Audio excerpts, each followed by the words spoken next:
Desde chicos, lo primero que nos preguntamos es ¿por qué? Una pregunta que nos acompaña toda la vida. ¿Por qué? En el bar, en la calle, en el trabajo, en el subte, en el taxi. ¿Por qué? La ciudad, el país y el mundo, más allá de la coyuntura. ¿Por qué? La pregunta de siempre con la profundidad que la actualidad a veces nos hace perder de vista. ¿Por qué? Así de simple, así de profundo. Graciela Fernández Mejide se pregunta ¿por qué? El 1110.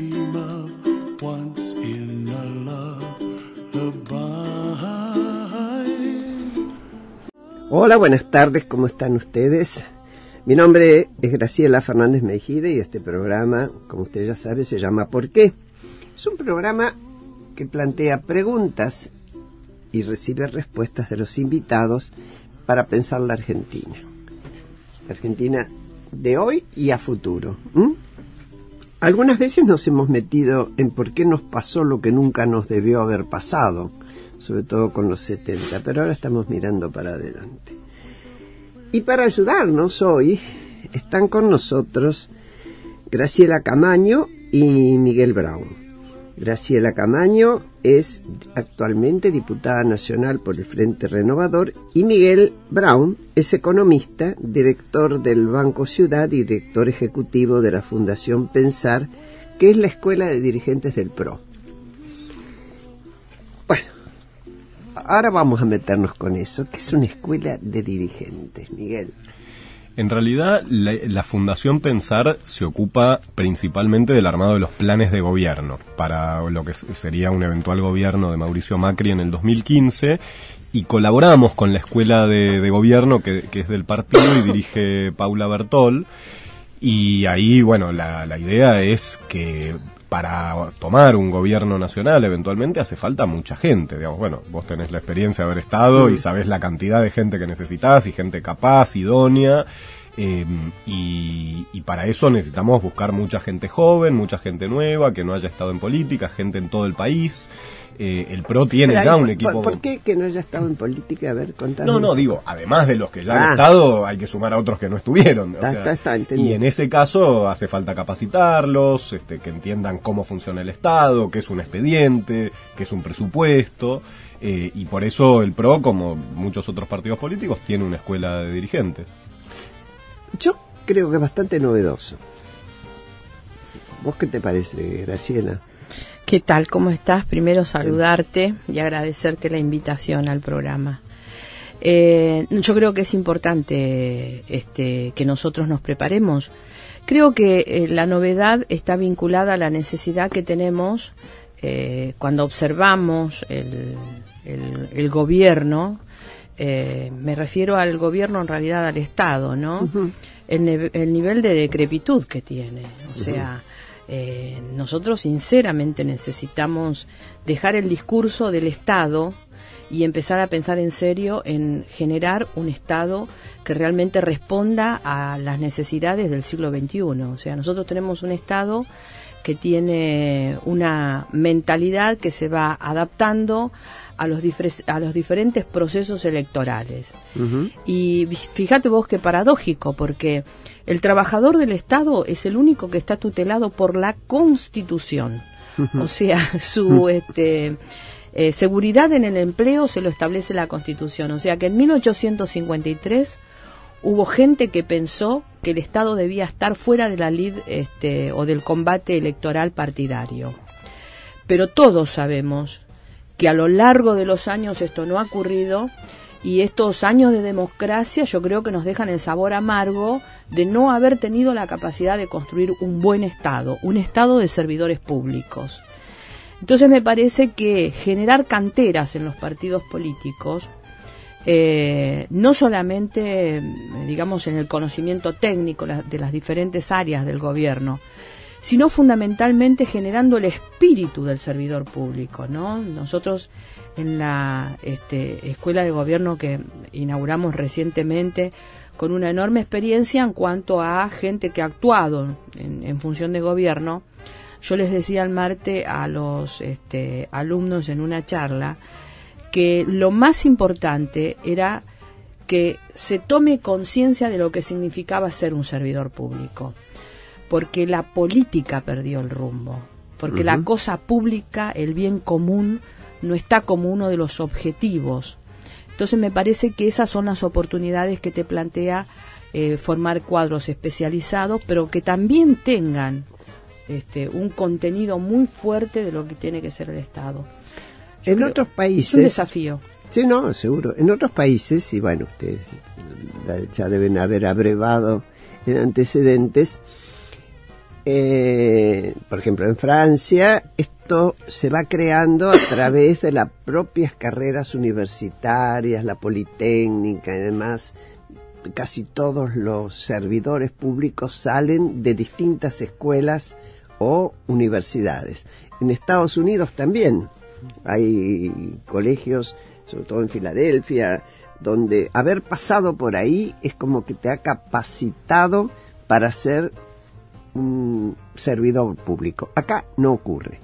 Yo tengo la experiencia y ustedes, bueno, vos sos muy joven, Miguel, pero seguramente Graciela lo ha podido observar, de haberme hecho cargo en un momento en un ministerio y tener capas geológicas de empleados. El día que yo avisé que iba a visitar todas las oficinas un día, y lo hice con una semana de anticipación, se caían por las ventanas de las oficinas. Era supernumerario e ineficiente, obviamente. Algunos eran eficientes y el resto ni sabía de qué se trataba el tema. Ahora, ¿qué hace uno en esos casos? Porque aquí lo vamos a tener siempre. Sí. Vamos a dejarlo, vamos a preguntarle un chiquito a Miguel. ¿Qué pensás vos? No, porque suponete, ustedes quieren ganar. Sí. ¿Se van a encontrar con eso?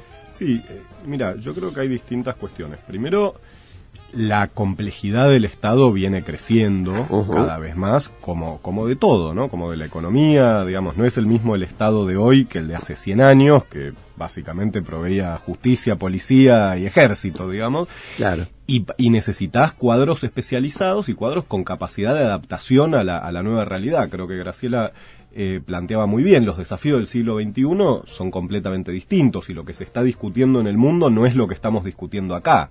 Acá estamos discutiendo sobre inflación, sobre tipos de cambio múltiples, discusiones que son de los 70 y los 80, y el mundo está discutiendo qué hacer, por ejemplo, con el impacto de la tecnología en la desigualdad en el campo laboral, qué hacer con el hecho de que tenés que ya la maquinaria, las computadoras y demás empiezan a reemplazar a los trabajadores de cuello blanco, ya no solo el robot al obrero en la fábrica. O sea, tenemos problemas profundos de gobernanza que afectan la estabilidad de un sistema político, y ese tipo de cuestiones las debería estar encarando con pensamiento estratégico un grupo de gobierno, un Estado, funcionarios idóneos y demás. Y como bien decís, en los países desarrollados hay distintas maneras de llegar. Tenés el modelo francés, que es más estatal, si querés, que tiene las grandes escuelas, que forman funcionarios y son funcionarios toda la vida. En Estados Unidos es más una solución de mercado, donde distintas universidades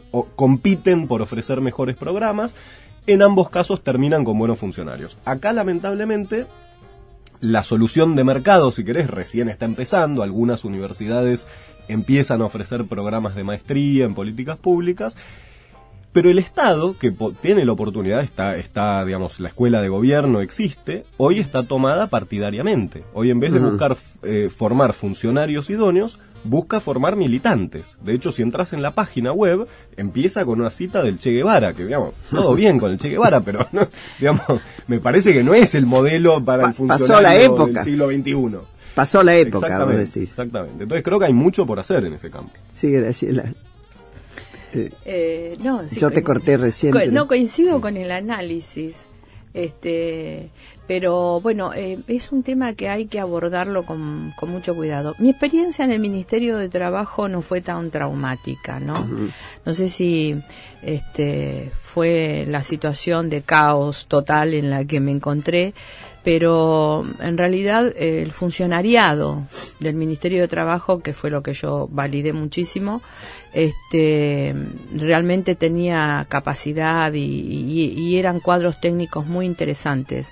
Lo que pasa es que, bueno, me parece que también hay que tener el compromiso político de no asaltar el Estado, ¿no? Bueno, o sea, esa es una cuestión, ¿no? Exactamente, pero la recuperación de la institucionalidad, o sea, saber que de alguna manera aquellos que son elegidos directamente por el voto popular o que son elegidos por aquellos que son elegidos por el voto popular, somos inquilinos circunstanciales. Entonces, la pregunta es cómo vos incentivás o cómo vos motorizás toda esa sinergia que existe en la administración pública. Yo no comparto el criterio del asalto, porque me parece que el asalto lo único que genera es que el personal idóneo que pueda estar en el ministerio o en la oficina pública baja los brazos. Y, bueno. Entonces es como que hay que promover, digamos, la idea de la generación de un nuevo ADN, poniendo en valor lo que hay, ¿no es cierto? Poniendo en valor lo que se tiene, planificando estratégicamente y también, de alguna manera, definiendo muy concienzudamente cuál es el estado del siglo XXI.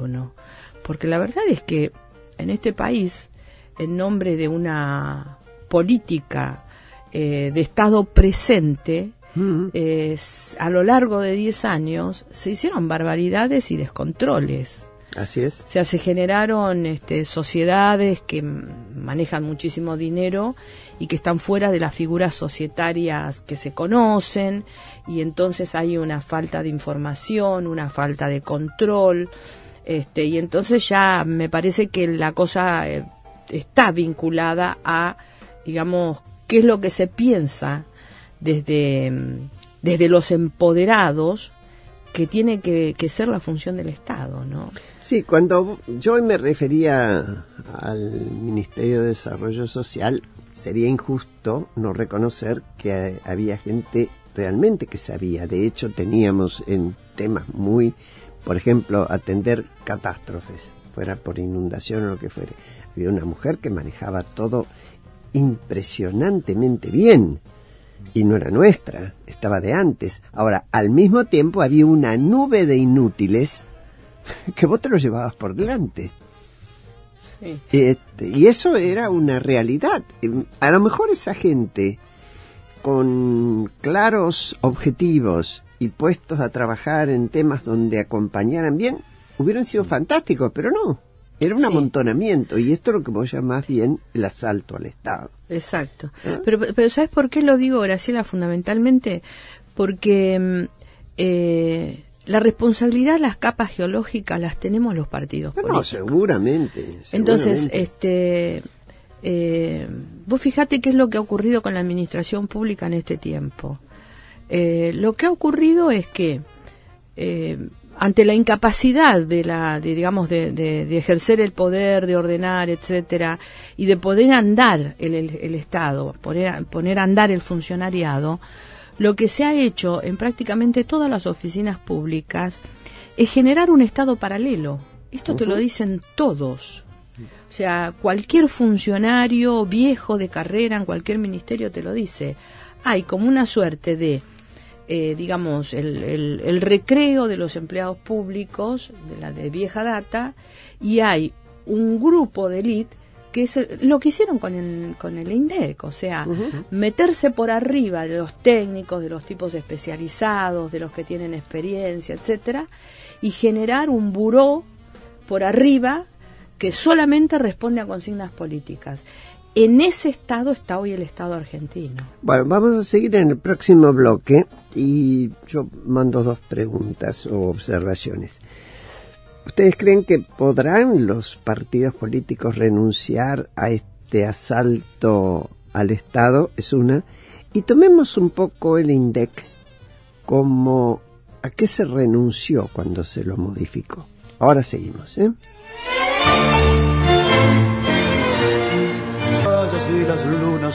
Bueno, estos fueron Troilo y Goyeneche regalándonos el tango Sur. A mí me encanta esta versión. Bueno, y acá en este programa, como en todos, ustedes saben, nos acompañan Pablo Marmorato y ahora Fernando Torrado, que está en el lugar de Sofía Schiff, que ha ido a buscar aires superiores en el estudio, y me parece muy bien. Y en la operación técnica está, como siempre, Nicolás Reynoso, y en la filmación del programa Carolina Asi y Ezequiel Gilbert. Si usted quiere comunicarse con nosotros, puede escribirnos a porqueprograma@gmail.com o puede vernos en el YouTube de la radio, acuérdese, con letras 1110. Y seguimos charlando con Graciela Camaño y con Miguel Brown. Miguel, quedaron planteadas dos preguntas que obviamente van a conversar entre ustedes. ¿Cómo no? Sí. Mira, con respecto a la primera de si los partidos pueden dejar de lado este asalto al Estado permanente, yo soy muy optimista basado en la experiencia que tenemos en el PRO en la ciudad de Buenos Aires. Van ya casi 7 años de gestión y no aumentó la cantidad de funcionarios públicos en este tiempo, mientras que en el promedio del resto de las jurisdicciones aumentó entre 20 y 40%. Y no solo no aumentó la cantidad, sino que en el medio se creó la Policía Metropolitana, aumentó la cantidad de docentes y de médicos y enfermeras, y se redujo la cantidad de personal administrativo. Entonces, lentamente, sin hacer, digamos, ninguna cosa excesiva ni rápida, además se ha ido mejorando la calidad del Estado. Así que yo soy optimista, creo que es una cuestión de también que lleguen más políticos con los valores correctos, como decía Graciela, que no tengan esta mentalidad de salvarse en el corto plazo, sino más bien de crear un Estado y de llevar adelante políticas que sean mejores para la sociedad. Y con respecto al INDEC, la verdad, hemos entregado la capacidad del Estado de entender y medir el estado social, digamos, de cómo está la situación de la política pública, de qué impacto tiene, y esto va a contramano de las tendencias globales. En el mundo, al revés, cada vez se está midiendo más, en más detalle, y se está utilizando la evaluación de impacto de las políticas para mejorar su calidad. Hasta hay una medición bastante nueva, el grado de felicidad de los pueblos. Absolutamente, me parece absolutamente. Una broma y no lo es. Sí. ¿No? Bueno, yo recientemente publiqué un trabajo con Martín Tetaz, que es un economista joven, en un libro... Porque vos sos viejo. ¿Cómo? Porque vos sos viejo. Tengo 40, yo ya no califico como joven. Ay, Dios. Ya pasé, si no vamos... Graciela? No. Si no le decimos a Axel Kicillof, que es joven. ¿No? Es injurioso lo que ¿Lo ahorcamos ya? Dale, no, bueno, pero digamos, estamos a contramano de las tendencias mundiales. No podemos medir bien la situación de pobreza, de desempleo, no podemos enfocar mejor nuestras políticas públicas. Entonces, realmente, por zafar en teoría de pagar un pequeño interés de un bono que al final tampoco nos terminó saliendo más caro, hemos destruido una capacidad estatal que es de todos, y para peor, la hemos privatizado. Porque hoy los que miden la inflación, el desempleo y demás son las consultoras privadas. Entonces va a contramano incluso del discurso del propio gobierno. Eso iba a decir Graciela. Cuando uno ahora lee en los diarios, en todos los medios, los niveles de pobreza, de exclusión y todo queda librado a que mida o la CGT o alguna consultora más o menos creíble, y que yo sospecho que lo hacen de buena fe. Yo tomo que todos lo hacen de buena fe. La Cámara de Diputados da un resultado que toma de quien ellos confían, pero la verdad, ¿quién tiene más capacidad de hacer buenas estadísticas? ¿Una consultora privada o el Estado? No, además es una cuestión hasta de estratégica. O sea, estratégicamente el Estado necesita saber desde el estado de salud de su población, pasando por los niveles de violencia hogareña, siguiendo por las necesidades básicas insatisfechas y bueno, todo lo que se pueda uno imaginar para poder planificar estratégicamente. Yo creo que con el tema del INDEC hay dos cuestiones. Una que tiene que ver con la planificación estratégica de un Estado, de una nación, que se ha perdido, y la otra es delictual. O sea, cuando se genera un número apócrifo en función de un bono, vamos a explicar lo que es el bono, porque por ahí la gente no sabe cómo empezó esto. Bueno, esto empieza con un bono que se ata al Producto Bruto Interno, al crecimiento del bono. Entonces, es más, tiene causa... Bono para actividades financieras. Claro, sí. Tiene causa judicial. Con lo cual, en realidad, o sea, lo que realmente, de alguna manera, todos sospechábamos que ocurría y que tenía que ver con el encubrimiento, es así. Y eso queda evidenciado cuando se vuelve a recalcular la medición y se advierte la cantidad de dinero que Argentina ha pagado de más. Entonces ahí hay claramente una maniobra delictual, ¿no es cierto? Pero también no podemos dejar de ver que en la destrucción de la planificación estratégica del Estado está el relato político. O sea, acá hay una jugada a tres bandas, como se dice en el billar. O sea, destruyo lo que tiene que ver con una planificación estratégica. Vos fíjate, una de las cuestiones con las que tanta bandera hace la militancia oficialista, que es la inclusión. Bueno, primero no podemos medir la inclusión porque no tenemos parámetros para medirla, pero más allá de eso, vos sabés perfectamente bien, Graciela, que la inclusión está vinculada fundamentalmente a la vivienda, a la generación de servicios básicos tales como agua, cloaca, luz, a la educación, al trabajo. O sea, esos son los parámetros que una sociedad moderna del siglo XXI tiene que tomar para hablar de inclusión. Y también una sociedad de otro siglo. A ver, ¿cuál fue el secreto y el misterio de la permanencia en el tiempo de políticos de la envergadura de Irigoyen y de Perón? Que incluyeron. O sea, Irigoyen incluye la clase media, Perón incluye la clase trabajadora. O sea, esos son procesos inclusivos. Lo que nosotros vimos durante 10 años fueron políticas... estos últimos 10 años. Claro, son políticas para aventar la pobreza. Y hasta por la propia mezquindad política, porque cuando vos ves, y vos lo sabés porque has sido también legisladora, funcionaria, que un programa social que tiene que ser importantísimo para todos, que tiene que tener permanencia, etcétera, como es la universalización de una política social, está formulada por la vía de un decreto, sí, y hay una tosudez enorme a que esto forme parte de una ley. Bueno, ahí está claramente la diferencia entre la política del gobierno de turno y la política de Estado. Entonces, todo esto tiene que ver con lo que se hizo con el INDEC, la falta de inclusión, estas políticas de alto consumo con las que se pretende enmascarar la inclusión, el tema del bono, el cupón atado al Producto Bruto Interno, y la construcción del relato. Es decir, vos estás hablando de ineficiencias, o ustedes están hablando de ineficiencias de gestión. Y yo diría, en el tema de conformar gente que vaya a trabajar con conocimiento, desde el expediente, como vos decías hoy, Miguel, hasta los procedimientos, las estructuras y demás. Y no existiendo a nivel del Estado esto y teniendo que crearlo cada partido, ¿encaja bien esto en lo que son las tradicionales necesidades de los partidos de darle trabajo a sus militantes? Y acá queda la pregunta para el próximo bloque.